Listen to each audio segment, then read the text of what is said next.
पाकिस्तान का पहला satellite mission IQ कमर अपने साथ और क्या क्या लेकर गया है, आइए जानते हैं।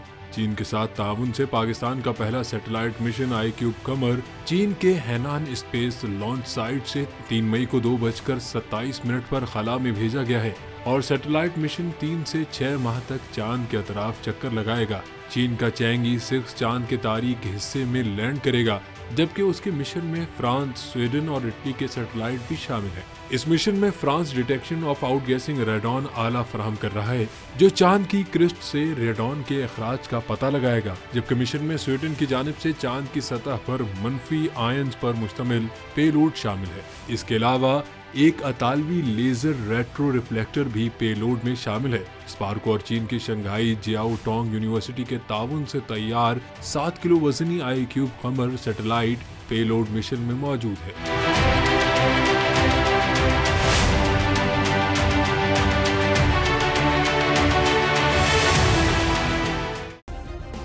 सब्सक्राइब करें और बेल दबाएं ताकि कोई खबर रह न जाए।